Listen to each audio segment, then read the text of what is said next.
your consumers telling you today, and what's making them change fast, and what are they responding to? So, if you look at our customers, there are two sets of customers. There are today, I mean, you heard the session before where 40% of capital expenditure is going to be technology of some form.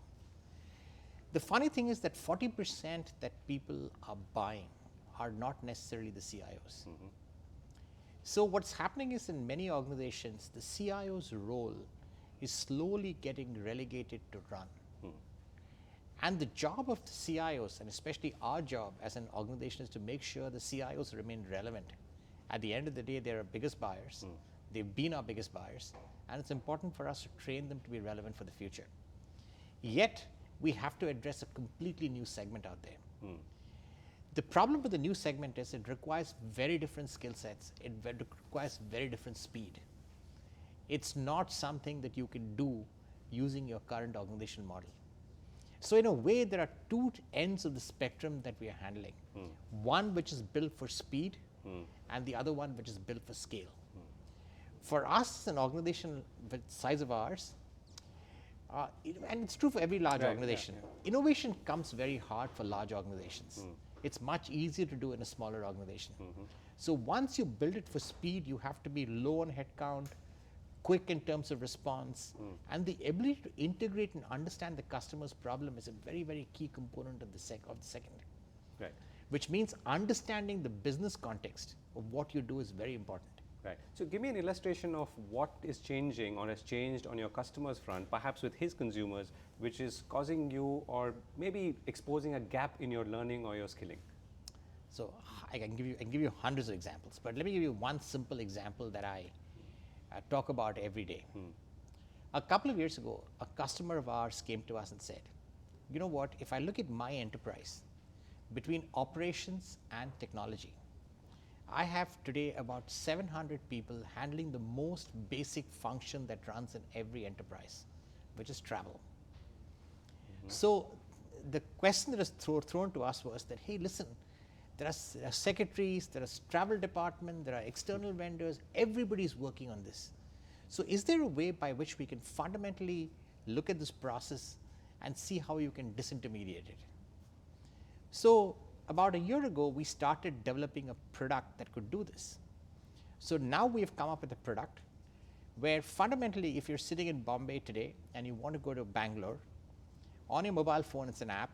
You press the app and you put your schedule on your calendar, assuming you have to be in Brigade Road in Bangalore by 2 o'clock in the afternoon. It'll tell you specifically which flights you should take based upon the traffic in Bangalore. That's very important. Historical traffic. Then it will tell you, based upon the flights, if you got linked back to a particular airline, that airline will only show up in your schedule, because what will happen is you have no choice because that's your corporate travel. The minute you press a button, your ticket gets booked. Your boarding pass gets sent to you based upon the seat that you've selected at the time of check-in. And then what happens is that your boarding pass is on your phone.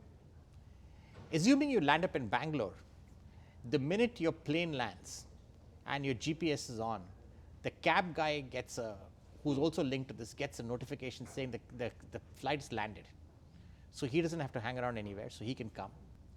Just an example of how things can completely change when you use location, mobility, and context to really take information and use it effectively. Right, and since you mentioned headcount, I know you keep sort of being blasted with headcount questions, but there is a larger headcount issue going forward, right? And you've talked about that companies will have no choice if they have to meet the needs of the digital future to reduce headcount and increase productivity very sharply.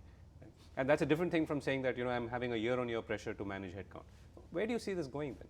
I think it's going to be tough given the social context. It's easy to do using technology. It's tougher given the social context in mind. See, as an industry, we have evolved by adding headcount. We've got a whole bunch of middle managers and senior managers who've seen that model. Once you see something happening for 20 years, you believe that's the only reality, right? That's the problem. So I think it's going to be the biggest problem that we're going to have in that area is going to be internal change management rather than external change management. So you're also being quite self-critical of your middle management, and I'm assuming middle managements of most companies it's of the industries. Yeah. I think that's true. It's not middle management by itself. And I want to define middle management very clearly. There is middle management that really adds to technology. And I think that's fabulous to have. We absolutely need those guys. And those are people that we really treasure. There are yet other people who just manage people. And that's the game that you don't want in the future. Because having a person who sits as a router, routing traffic from one end to the other, communicating upwards and managing downwards, is not a function that you require long term. So that's the problem that you have. So it's a very different kind of an area. That particular skill set is not going to be required anymore. So let me ask you as a sort of concluding question, as you look ahead, not too far ahead, but ahead, in again the context of digital future, working with corporations who are increasingly becoming digital, consumers who are demanding more digital services, what are your 2 or 3 key challenges and also the opportunities that flow? So I think the opportunities are pretty clear. I think there's a huge opportunity out there. The opportunity would be really around building solutions for scale. It's a very different thing about building people for scale.